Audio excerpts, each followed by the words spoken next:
Maliki's rise in 2008, as I said earlier, and his push against the Shia militias, particularly in Basra, and the Sadrist political bloc in the spring of 2008, with legislation that would ban any party with a militia from contesting provincial elections, was also particularly devastating to the Sadrist power. And all of this, in combination with internal splits within the movement, it became increasingly evident that there was a divide between the more militant militia elements, particularly AAH special groups, and the Sadrist clerical and political leadership in Baghdad and Najaf. This rift was evident throughout 2007 and 2008, and it continued to undermine a coherent Sadrist policy and the strength of the movement. So, what are the factions now? Currently, there are two main factions of what was once a united movement. The first is an armed movement, ISW al-Haq, special groups. They are individuals like Qais Khazali, who's currently in Camp Bucca, but it may potentially be released as detainees go over to the Iraqis.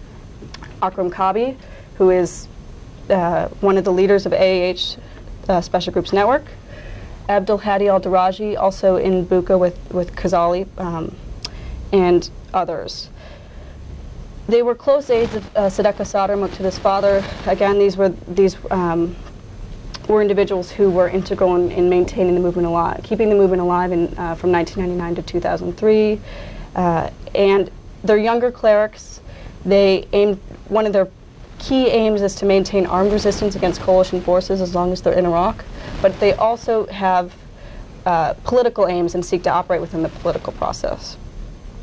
Conversely, there's the group of clerics and politicians, such as individuals like Hazem al-Araji, who's based in Khatamiya, Baghdad, Salah al-Ubaidi in Najaf, Hazem's brother and parliamentarian Baha al-Araji. Muqtada himself falls into this category.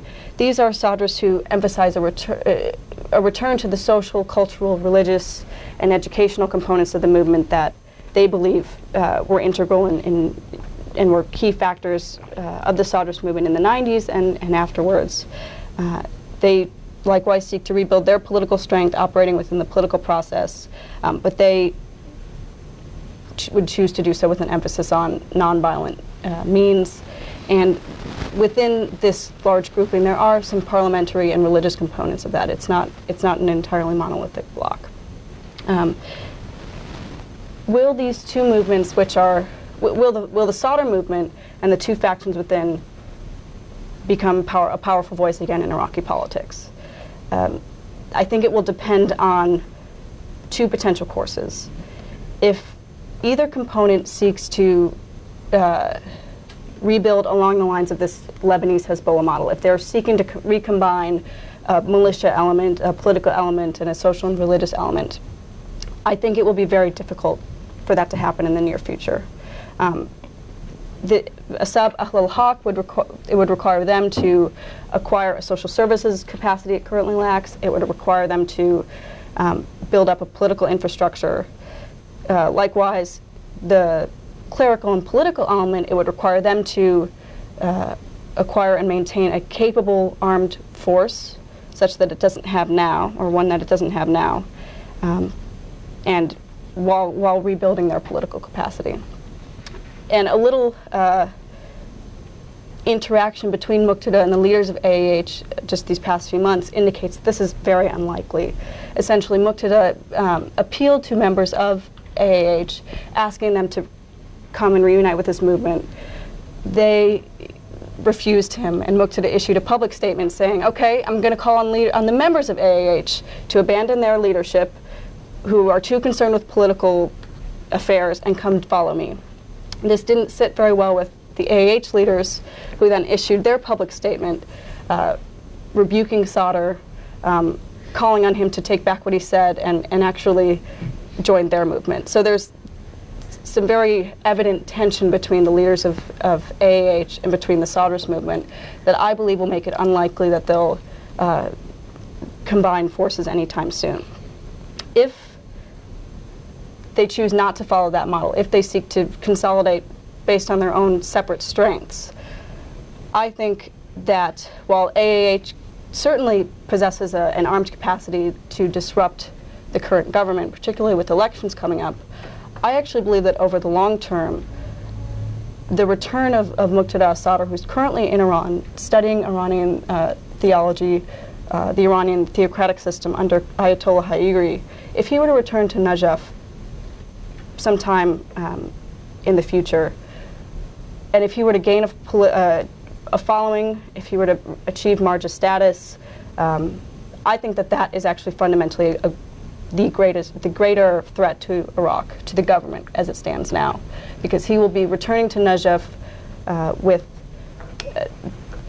having studied the principles of the Iranian Islamic revolutionary regime and movement, and that will be a fundamental challenge to the current Iraqi political structure as it stands now. So in the long term, I believe that there is the chance that Muqtada actually presents the greater threat, but currently the movement is very weak. So in the short term, what does this mean, particularly with provincial and national elections coming up? In Iraqi politics, the coalitions that form can have the greater effect on government than actually the share of the popular vote that you garner. So the one question is, how will the factions of the Sadrist movement coalesce going forwards? How will they remain divided? And what other, particularly Shia groups, will seek to co-opt certain elements, certain fragments of the movement? And in light of these tensions, rival political groups, but none more so than Prime Minister Maliki, are actually seeking to do this. Maliki has been pursuing elements of the Sadr movement. This is evident in his establishment of tribal support councils down south to try to garner the votes of the traditional Sadrist constituency of rural Shia tribes and urban Shia poor. But if Maliki succeeds in building a parliamentary coalition with other elements of the movement, I think that he stands a large chance to cement his hold on power, which he is pursuing very actively. And I think that that, in the short term, will dramatically reshape Iraqi politics and strengthen Maliki's role and affect the multi-party system in Iraq. So with that, I'll turn it over to any questions.